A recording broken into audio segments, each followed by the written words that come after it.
Irmãos, a paz do Senhor Jesus Cristo. Amém. Glória a Deus. Está fraco? A paz do Senhor Jesus. Amém. Estou feliz essa noite, diga glória a Deus. Glória a Deus. Quem está muito contente, diga aleluia. Aleluia. Amém. Abra sua Bíblia, por gentileza. Livro de Mateus, no capítulo de número 4 e o versículo de número 23. Mateus, capítulo de número 4 e o versículo de número 23.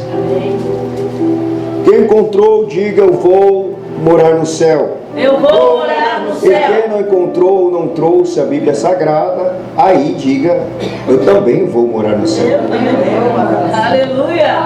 Vamos fazer a leitura que diz assim. 23 do capítulo 4 de Mateus diz assim: E Jesus foi por toda a Galileia, ensinando em suas sinagogas e pregando o evangelho do reino, e curando todas as espécies de enfermidades e todas as espécies de doença entre o povo. E a sua fama correu por toda a Síria, e traziam-lhe todas as pessoas enfermas, acometidas de várias doenças e tormentos, e os que estavam possuídos até por demônios, os lunáticos, os paralíticos, e todos eles Jesus curava. E seguiam-no grandes multidões de pessoas da Galileia e de Decápolis e de Jerusalém e da Judéia e de além do Jordão.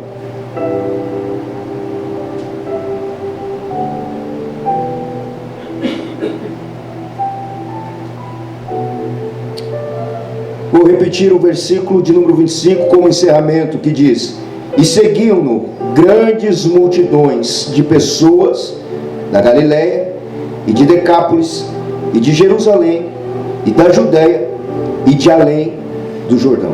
Feche sua Bíblia, coloque no seu banco, feche seus olhos por mais um instante. Feche seus olhos. Querido Jesus, nós queremos, Pai amado, te agradecer uma vez mais por este momento que o Senhor nos preparou. Pai, nós sabemos que nada nesta vida acontece por acaso. Até como diz o ditado por aí, existem males que vêm para o bem. Até onde acontece algo ruim e que aos nossos olhos parece que nós não entendemos ou é para nosso prejuízo, é para nosso benefício. E nós acreditamos que estarmos aqui nessa noite é porque o Senhor nos escolheu para estar neste momento, porque em cumprimento daquilo que diz em Salmo 133, que com bom e com suave é que os irmãos vivam em união. Aleluia. Porque é aqui neste lugar, neste local de congregação, onde nós bebemos uma boa água, aonde nós encontramos um bom pão para comer, é aqui que recebemos o ensinamento do Senhor, é aqui que a Bíblia se abre e os corações recebem, é aqui que nesta noite o cativeiro daquele que pode estar aprisionado, ou talvez aquela pessoa que esteja estagnada pelo tempo, ou por qualquer circunstância, pode ter o seu cativeiro virado, a sua história mudada, uma nova página, uma nova história. O Senhor ainda muda, o Senhor ainda transforma, o Senhor é ainda o Deus que cura. A sua fama não era só naquela época, mas a sua fama percorre até os dias de hoje. E a tua palavra diz, meu Deus, onde estiverem 2 ou 3 no seu nome, ali o Senhor se faria presente. Aleluia. E nós sabemos que nessa noite o Senhor se faz presente aqui. Aleluia. Eu sempre digo, Pai amado, em minhas orações, o que poderá fazer o homem, um pastor, um diácono, um evangelista, um mestre, um rabi, seja lá quem for, a não ser dar um conselho ou até mesmo uma oração. Mas nós sabemos que o verdadeiro socorro ainda vem do alto. Aleluia. Nós sabemos que a salvação ainda vem do céu.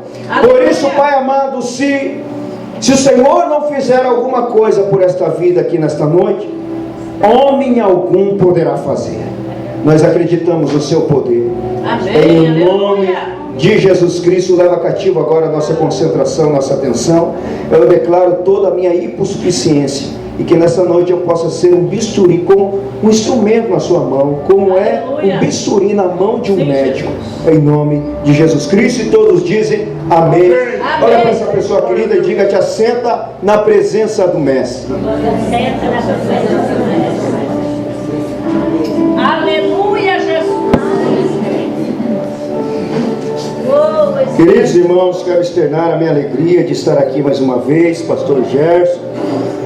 Eu oro a Deus e quando eu lembro do pastor Gerson, eu digo e peço a Deus que ele viva 200 anos, que Deus cubra ele de saúde, que Deus cubra ele de vigor, de força, que o poder de Deus o ajude, que ele possa viver anos, porque esse homem é um instrumento de Deus sobre a face dessa terra, assim como é também a pastora Santina, que é uma guerreira de oração, uma pessoa de Deus, uma pessoa de caráter.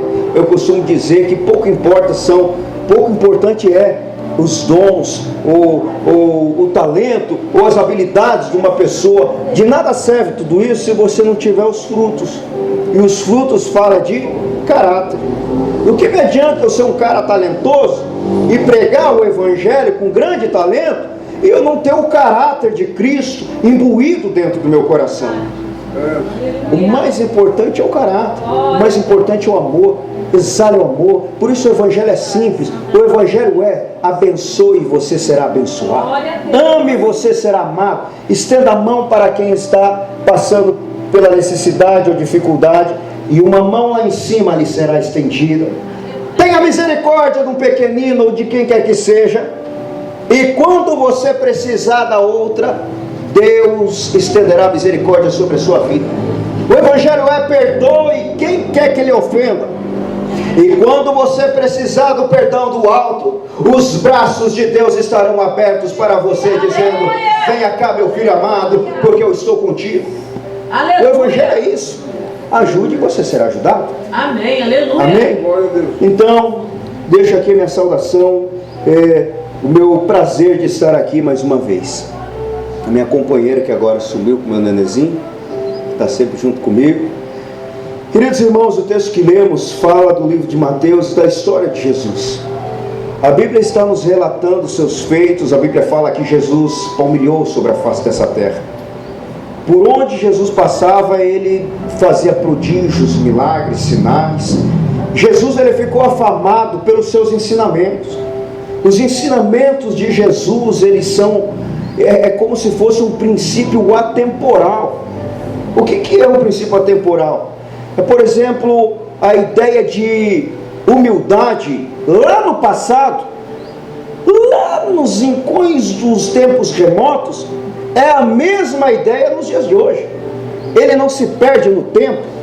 Então os ensinamentos de Jesus, eles são atemporais, eles perpassam pelo tempo, desde aquela época até hoje. A sua fama, a sua história tem marcado gerações, tem marcado a vida das pessoas, tem marcado aqueles que creem.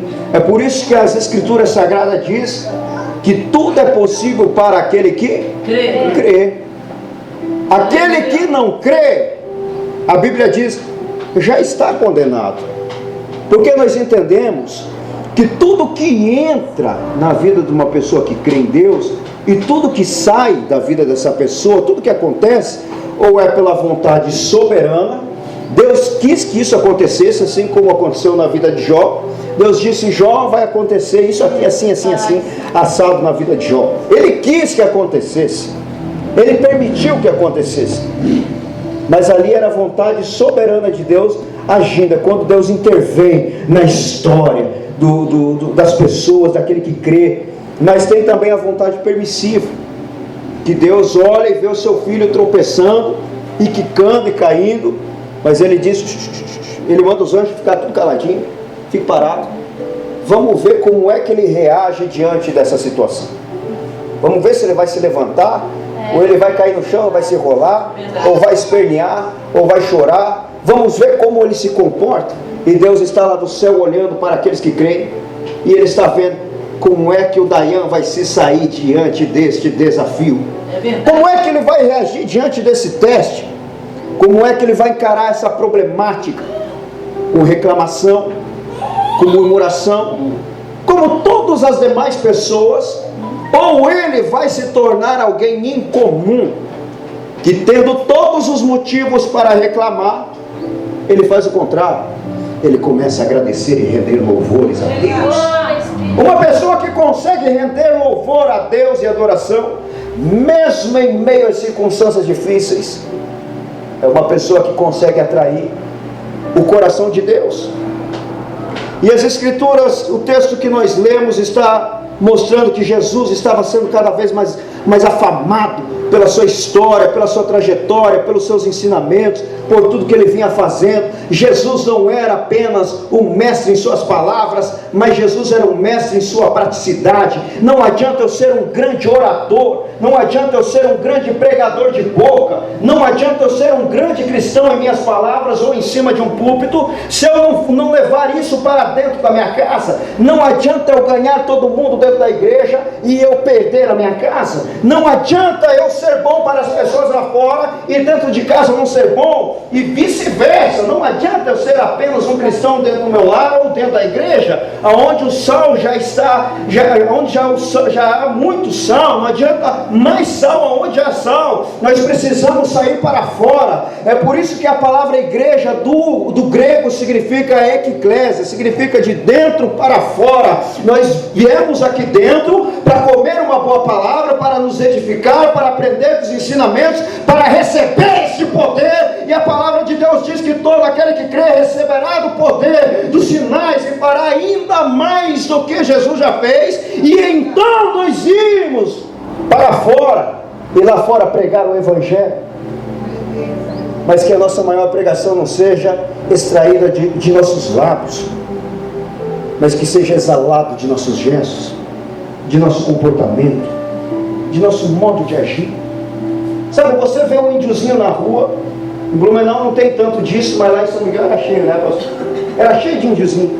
Eles vinham, a região lá era cheia de índio, e eles vinham ali em São Miguel, e eles ficavam na rodoviária assim, ficavam por ali, 2, 3 criancinhas fazendo balaio, barriga roncando de fome, mas eles estavam ali para conseguir alguma coisa. E alguém passava por ali e ainda dizia: mas esses índios, o que estão fazendo aqui? Mas a FUNAI tem que dar o jeito. Eu não estou nem aí para a FUNAI. O que Deus disse? O que Deus nos ensinou? Apenas exale o amor, apenas ame. Não finja que você não está vendo o problema. Deus está nos dando a oportunidade de fazer alguma coisa por alguém e exercer o seu mandamento do amor.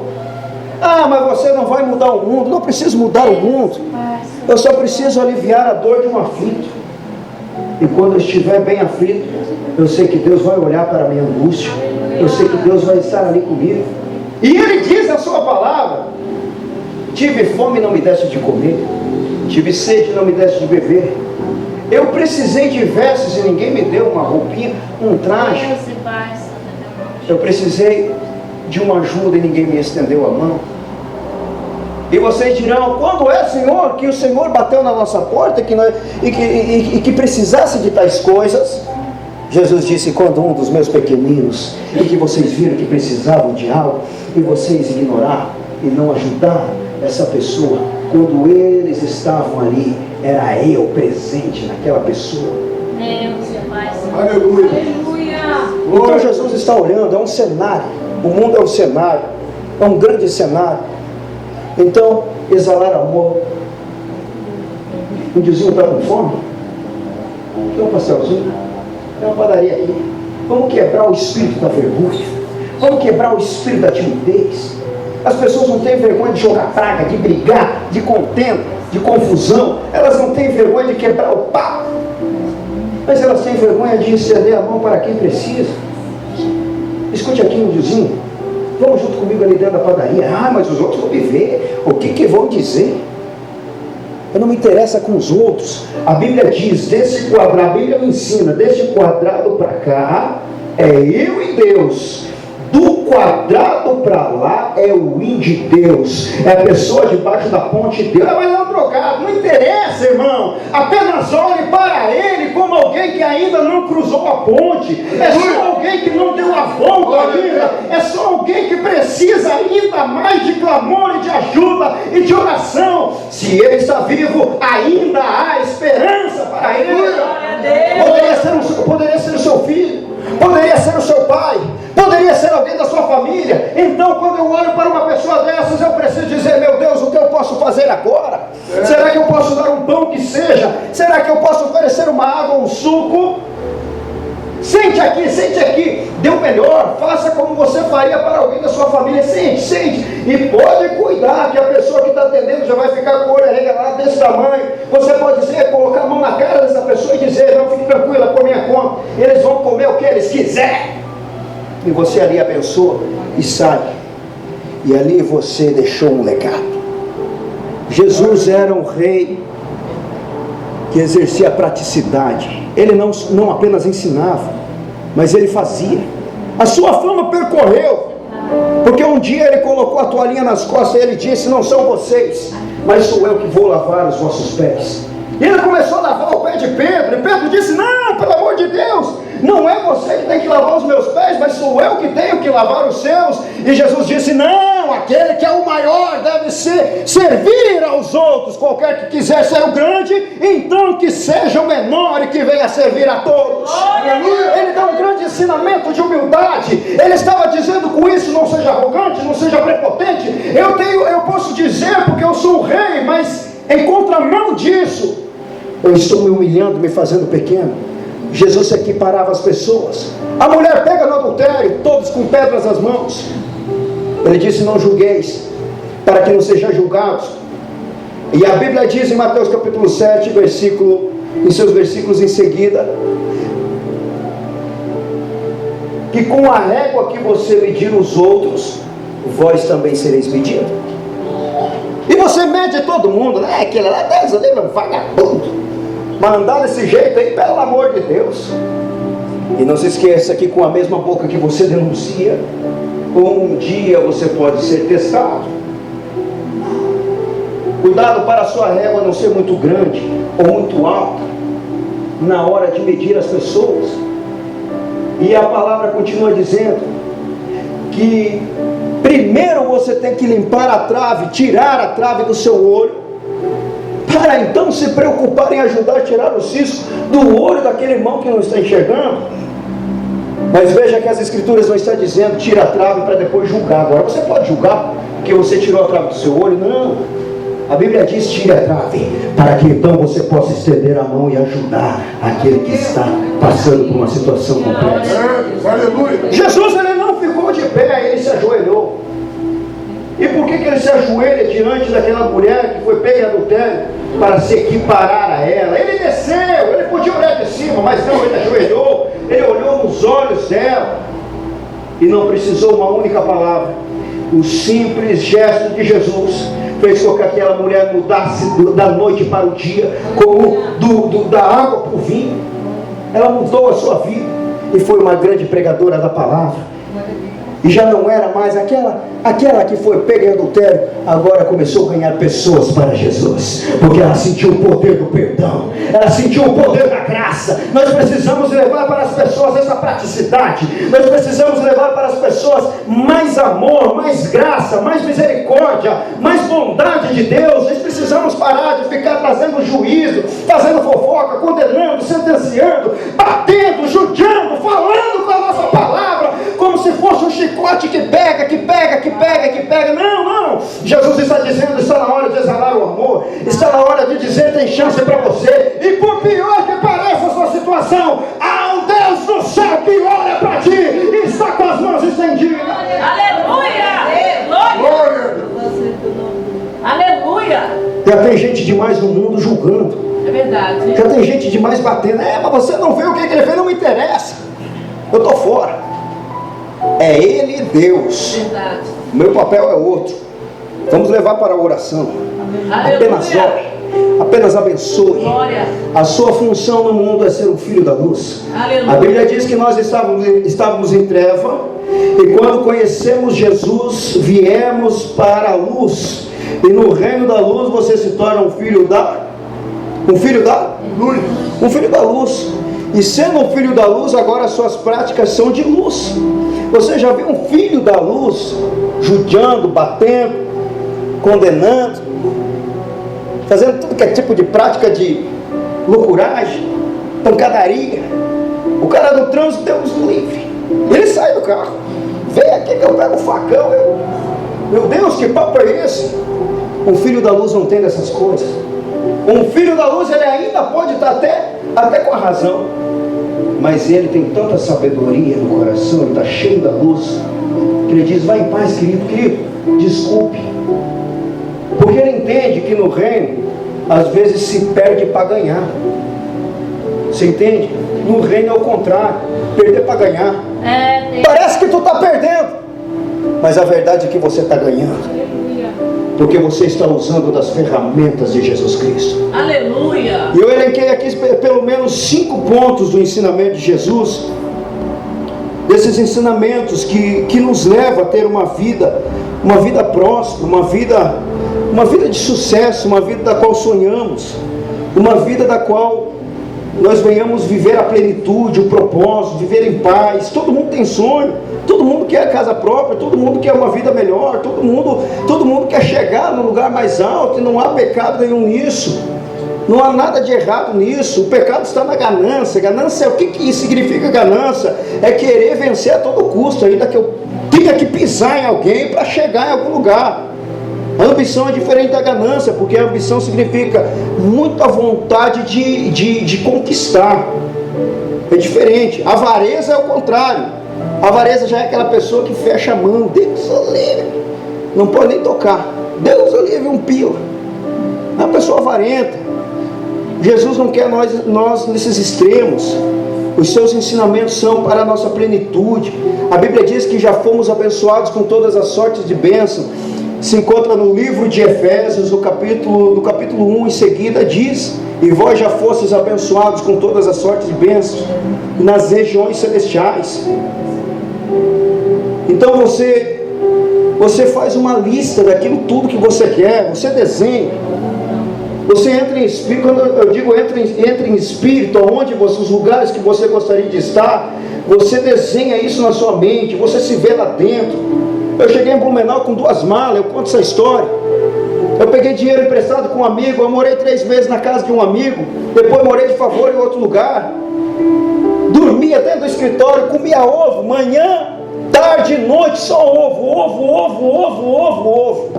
só ovo, não tinha outra coisa. Passava pelo mercado, dava vontade de tomar um energético, não podia nem tomar um energético, eu tirava R$400 para mim poder me virar. A pastora Santina me ajudava a comer as roupas, eu levava uma mala assim, e ela lavava todas as minhas roupas. Eu ia lá depois, dali 2 dias, buscava forro de cama e tal, e eu me virava com aquilo ali, porque o dinheiro que entrava no escritório, montei aquele pequeno escritório, eu usava para poder dar o giro, para poder cobrir. E eu era atacado com tudo que é tipo de sugestão na cabeça, dizendo: por que tu não vai trabalhar de empregado para algum advogado, que tu vai ganhar mais? Tu está ganhando menos que o estagiário. E eu socava o chão toda noite, eu socava e as lágrimas desciam. Eu dizia: Senhor meu Deus, eu creio que o Senhor me trouxe aqui não para ser cauda, mas para ser cabeça. Senhor meu Deus, eu me levanto agora. E eu já me levantava na mesma hora como estou de pé aqui agora. E eu começava a andar por aquele escritório com as luzes apagadas. E eu começava a orar, chuva lá fora. Não dava para ir embora, porque eu só tinha a motinha que era emprestada de um amigo. Então eu levantava as mãos e dizia: eu vou aproveitar essa oportunidade em que estou sendo atacado com tudo que é tipo de pensamento, para orar e para declarar aquilo que eu sonho, para declarar aquilo que eu almejo, para declarar aquilo que eu quero. E eu não dizia: Senhor, me dá uma família. Eu dizia: obrigado, Senhor, pela minha família. Que família mais linda o Senhor me deu. Eu não dizia: Senhor, eu quero um filho. Eu dizia: Senhor, que filho mais lindo. Eu me via lá, eu me via de mão dada com a minha prima. Aleluia. Mas que prima, mas que família. Não tinha nenhuma pretendente. Quem olhava dizia assim: pô, o cara é advogado, mas andando de botinha. Desse jeito aí, advogado, meu Deus do céu. A meninada não queria nem saber, porque aqui era outro lance na época. E eu dizia: Senhor, obrigado pelo meu apartamento. Aleluia. Senhor Jesus, obrigado, que geladeira linda o Senhor me deu. As lágrimas começaram a cair. Eu dizia: obrigado. Pai, obrigado, que geladeira está cheia. Pai, eu estou abrindo a porta. Meu Deus, o quanto à carne, eu fazia a mesma coisa que eu estou fazendo aqui. Eu dizia, quanto à carne, meu Deus, porque a fé, meus irmãos, é antes. Aleluia. Agradecer a Deus quando você recebe alguma coisa, qualquer um pode fazer. Mas é preciso ter fé para agradecer a Deus antes de receber o milagre. Então eu construí, eu dizia, não interessa, Satanás, o que você esteja dizendo para mim. Eu tenho um Deus que me deu uma promessa, e eu estou aqui debaixo dessa promessa. Eu posso hoje estar ganhando 400, mas eu já vejo o meu salário subindo, e agora eu começo a declarar em nome de Jesus Cristo. Eu declaro agora avanço, eu declaro progresso na minha casa, progresso na minha família, progresso na minha vida. Eu colocava a mão na minha cabeça e dizia, em nome de Jesus Cristo, vamos. Aleluia. Pode sair da minha vida agora. Todo pensamento que não provém de Deus, porque tem coisa que vem para te contrariar, para te jogar no chão. Porque daí tu ora na igreja e tu diz, oh meu Deus, e tu chora com louvor. Oh Pai amado, obrigado. Eu creio que vou ter minha casa própria. Eu creio, Senhor, que vai chegar a minha hora, a minha vez. E aí tu sai lá fora, vem um enviado do diabo. Vem um cara que deixa a boca ser usada, uma pessoa qualquer, um vizinho vai tomar chimarrão na tua casa e começa a dizer, pois é, fulano, mas esse tipo de negócio que tu quer abrir agora, ih, mas tu viu a Beltrana lá que tinha dinheiro e agora você querer fazer uma coisa dessa? E essa pessoa que está ouvindo, que deveria chamar outra para o reino da luz e dizer, mas Deus está no controle, essa é a resposta que nós podemos dar. Aleluia. Ela começa a ir na onda e dizer, pois é, sabe o que eu acho que tu tem razão, ó, indo para o fundo do poço agora, por causa de uma palavra de alguém. Mas não me interessa o que digo, o que penso, o que tece. Me interessa o que Deus pensa a meu respeito. Isaías 55:9 diz, e os meus pensamentos são mais elevados que os seus pensamentos, os meus sonhos são maiores que os seus sonhos, os meus projetos estão além dos seus projetos. É o que está escrito. Aleluia. Então quando vinham com a opinião alheia, eu não estava preocupado com o que estava dizendo. Eu dizia, na mesma hora eu dizia, mas o que importa é a opinião de Deus. Aleluia. Alguém chegou e disse assim para mim, tu veio para cá advogar da igreja. Porque os que mais se levantam, às vezes não é de fora. Quem é que se levantou contra José? Contra o brilho que José estava buscando, contra os sonhos de José? Os irmãos de José. Então a parentela às vezes se levanta. Eles não querem, sabe, é uma coisa diabólica. É como se as pessoas virassem marionete ali para lançar alguma coisa. Gente dentro da igreja, tu olha para a maçonaria, os caras são unidos. Tu vai no terreiro, os caras são unidos. Umbanda, quimbanda, candomblé, voodoo, satanismo, carnaval, Rio de Janeiro, São Paulo, estão unidaços. Eles estão juntos, na mesma pegada. Eles demonstram quem eles estão adorando. E você olha na igreja a divisão. Nunca vi tantos soldados que se degladiam contra si mesmo. Quando o irmão deveria dizer assim, não, vamos todos contigo. Querido, tu não vai parar, tu não vai desistir. Nós estamos contigo, vamos se levantar aqui agora, todo mundo, né? Nós vamos se levantar em teu favor para te ajudar e nós vamos marchar junto com você. É verdade, aleluia. É isso que deveria se esperar, mas a verdade é que não é isso que acontece. É Deus. Mas Deus deixa para ver como você vai reagir, para ver até onde você quer mesmo, o quanto você quer aquilo ali, o quanto é um sonho para você, o quanto você almeja. E depois que você cruzar por tudo, e que você cruzar a ponte, então a recompensa chega. Aleluia. Glória a Deus. Aleluia. Deus te trouxe aqui nessa noite para dizer para você, não importa o que diga, o que pensa ou o que fala, não importa a situação, a circunstância, a aflição, o problema, não interessa o que a situação está dizendo, não importa nem os meus sentimentos e emoções, eles não são sentimentos que têm a mim, mas é eu que tenho sentimentos e eles devem ser dominados. Não são os sentimentos que me controlam, mas sou eu que controlo os sentimentos. Não é a circunstância que tem que me mudar, mas sou eu, o Espírito, no Espírito da fé, que tenho que modular as circunstâncias e as situações. Então você não fala do problema para ninguém, você não diz, você não se queixa, você não reclama, você fala como o problema. Escuta que problema, é em nome de Jesus Cristo. Eu quero te dizer, assim como fez Davi, ele não falou, meu Deus, como todo mundo. Lá tem um gigante. O que vão fazer? E começar a tremer as pernas. E com medo. Não, ele não fez como os seus irmãos, que eram os parudão e grandão.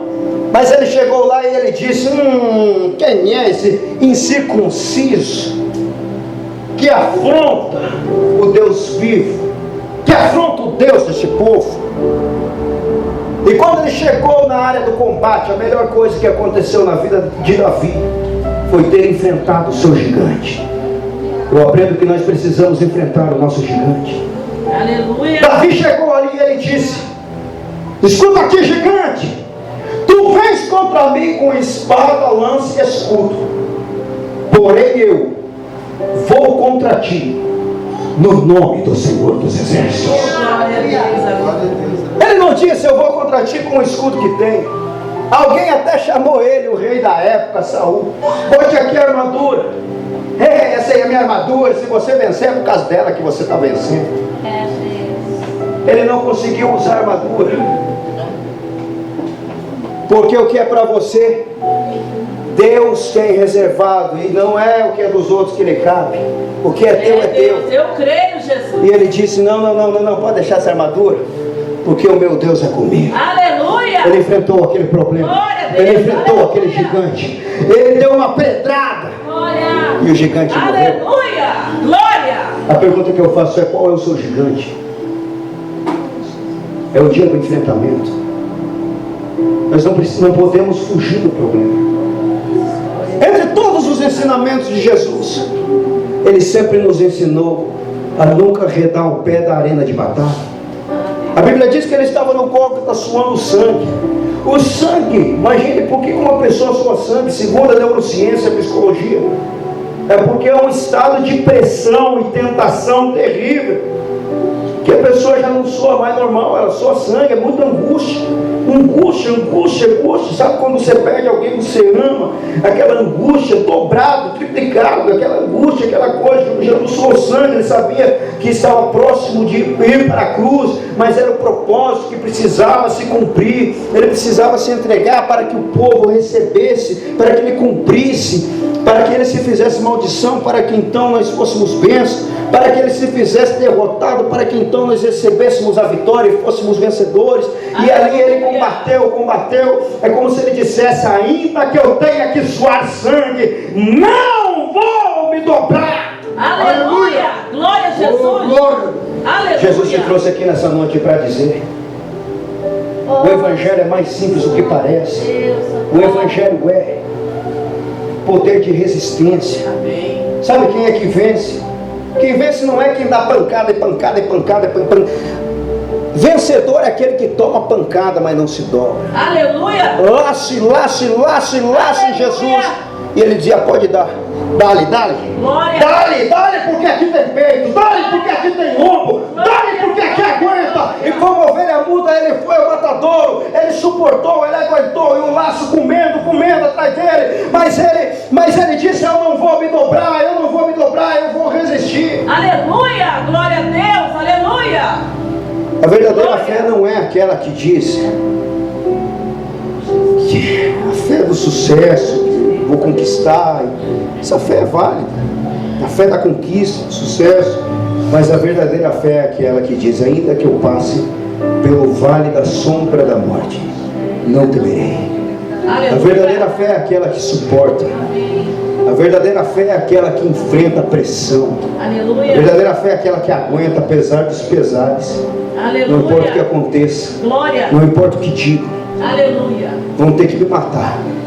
Porque Aleluia. enquanto eu estiver vivo, eu vou resistir. Aleluia. A Glória. Bíblia diz no livro de Tiago: resistir o diabo e ele fugirá de vós.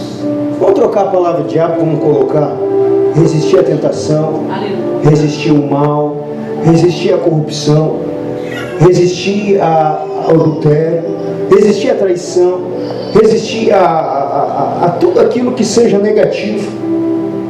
Se você resistir, se você combater, ele fugirá.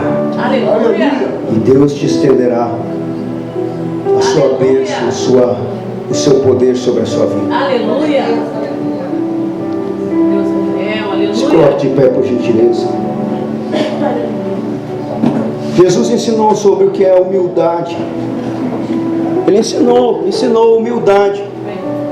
Humildade nada mais é do que você não andar por aí arrogante, prepotente, se achando superior aos outros. Humildade não tem nada a ver com condição financeira. Você pode ser bem pobrezinho, de maré, e ainda ser assim um arrogante, orgulhoso. Verdade. Pessoa orgulhosa, porque isso é algo interno.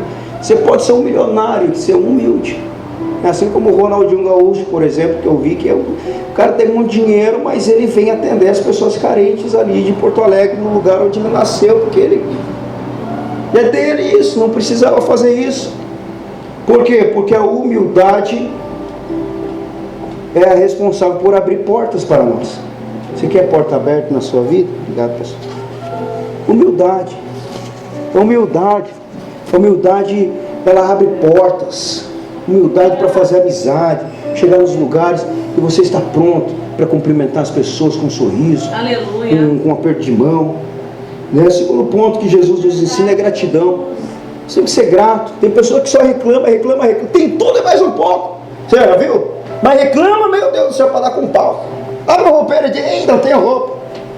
Chega na cozinha, ei, não tem comida, mas está cheio. Ei, mas meu Deus do céu, não tem dinheiro, a conta tem dinheiro. Ei, mas tem pouco. Ei, mas não sei. Sempre acha alguma coisa. Tu pode dar um mundo para essa pessoa e não está bom. E Deus tem desejo de abençoar.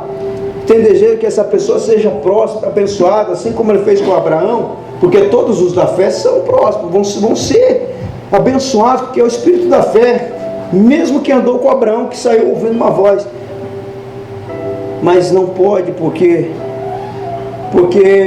não está pronto para ser mais abençoado, que ele não é grato por aquilo que tem. Eu não posso ter duas canetas se eu não for grato por aquela que eu carrego no meu bolso. Seja grato por aquilo que você já tem. Você quer um castelo, mas você não é grato pela casa que você tem. Quanto mais você agradecer a Deus por essa casa, mais o castelo se aproxima. Aleluia. Não reclame de nada, não diga nada. E toda vez que vier a vontade de reclamar, não reclame, porque é a mesma coisa que uma blasfêmia. Número 3, fé. Fé é o firme fundamento. Que é um fundamento? Você não vê o fundamento de uma casa, você não vê um prédio. Às vezes leva muito tempo cavando para poder construir o prédio em cima. A fé é o firme fundamento das coisas que não se veem, mas as coisas que se esperam. Ninguém vê a fé. A fé não é uma coisa aparente. Ninguém vê o quanto de fé. Ninguém pode medir a tua fé com termômetro, sabe? É uma coisa que fica ali, é o fundamento. Por isso que a casa começa a crescer. Se você caprichar e trabalhar no fundamento, eles estão trabalhando, os pedreiros estão ali construindo. Não, vamos cavar mais. Mais sapata, mais argamassa, mais cimento. Vamos embora. Levanta as estacas, porque tem que ser forte, porque essa casa tem que durar pelo menos uns 100 anos. Vamos lá. Todo mundo tem que aguentar tempestades, intempéries naturais. Então eles investem no fundamento, significa invista na sua fé. Você quer coisas grandes para a sua vida? Quer construir algo grande? Como está o seu fundamento? O seu fundamento é a fofoca alheia? É as coisas que diz na internet? É o coach fulano de tal? Fundamento, o maior fundamento é a Bíblia Sagrada. É a minha inspiração. Aleluia. Número 4, oração. Oração significa, quando você ora, é uma constante conversa com Deus em todo o tempo, integralmente. Estamos construindo fortaleza. Você está conversando com Deus, oração, orar, falar. Eu saio daqui, eu estou no trabalho, falar com Deus. Eu vou em outro lugar falar com Deus. Toda hora eu tenho que falar com Deus. Eu não posso limitar a oração a um único momento exclusivo de dentro do meu quarto, dobrar o joelho também. Mas eu tenho que estar em tempo integral falando com Deus. Querido Deus, eu estou aqui no meu trabalho, mas como está lá na minha casa? Pai, envia os teus anjos à minha casa. Senhor amado, a minha esposa, em nome de Jesus Cristo, eu abençoo agora a vida do meu filho. Senhor, eu levanto uma escolta ao redor da minha casa, eu levanto muralhas. Enquanto você está orando, é como se aquelas muralhas, sabe, ao redor dos castelos começam a se levantar. Resistência, escudo protetor. Quanto mais você ora, mais você cria um escudo protetor. Aleluia. A oração é a chave que precisa estar na nossa boca o tempo todo. Número 5, sabedoria. Jesus crescia em graça e conhecimento. Aleluia. E número 6, o amor. É o fundamento, a base, pilar de tudo. Feche os seus olhos. E eu quero orar agora pela sua vida. Querido Deus eterno Pai, em nome de Jesus Cristo, eu oro agora com essas pessoas, Pai, que estão aqui. Nós falamos sobre a sua história, sobre a sua fama. Nós falamos sobre tudo aquilo que o Senhor deixou para nós como ensinamento. Nós falamos, Pai, sobre aquilo que o Senhor mais nos ensinou. Não apenas vivemos de palavra, mas procurarmos viver com o nosso caráter. Então nesta noite, Pai, que o nosso caráter seja desenvolvido. Pai, em nome de Jesus, essa pessoa que está aqui nesta noite, seja doença, seja angústia, seja aflição, o que estiver, Senhor, afrontando essa família, essa casa, essa vida, em nome de Jesus Cristo, nós repreendemos agora, em nome de Jesus. A tua palavra diz, Pai amado, que tudo quanto dissermos, crendo de todo o coração, acontecerá. Nós queremos dar ordem agora, que todo mal, toda negatividade, toda força de oposição, bata e retirada em nome de Jesus Cristo. E nós queremos agora declarar avanço, progresso. Nós queremos declarar a mudança, Senhor. O vocabulário que essa pessoa estava trazendo hoje não será, a partir de hoje não será mais o mesmo. Acabou a reclamação, acabou a murmuração, acabou, Senhor, a nutrição de maus pensamentos, porque já não importa o que Satanás, seus demônios, a circunstância, ou até mesmo as pessoas nos digam, o que importa é o que o Senhor fala a nosso respeito. E nós queremos nessa noite, sobre o fundamento da fé, construir uma nova história, construir a partir dos sonhos, os sonhos que estavam mortos sobre essa vida, em nome de Jesus. Começa a ressuscitar agora, sejam levantados, levanta o espírito, levanta a alma, levanta, Senhor, com graça esta pessoa, em nome de Jesus Cristo. Nós declaramos o progresso, nós declaramos o avanço, nós declaramos agora a restituição, em nome de Jesus. E quem crê, levante as suas mãos e diga obrigado, Jesus. Obrigada, Jesus. Aplauda o nome do Senhor Jesus. Deus abençoe essa igreja, Deus abençoe o comunal, Deus abençoe a sua casa, Deus abençoe esse bairro, em nome de Jesus. Aleluia. Glória. Obrigado, Jesus. Glória a Deus. Aleluia. Aleluia, Jesus. Quantos gostaram da palavra? Amém. Guarde o teu coração. Aleluia. Que assim que possível Ele vai estar retornando aqui de novo. Amém, Jesus. Para ministrar os nossos corações. Quando você precisar de um advogado, procure ele. E a gente tem que ajudar os nossos da casa, amém? Amém. Ajudar aqueles da fé, amém? Aleluia. Glória a Deus. Quarta-feira, culto de cura e libertação. Quinta-feira, culto de oração. Domingo que vem, grande culto. E eu quero agradecer as irmãs que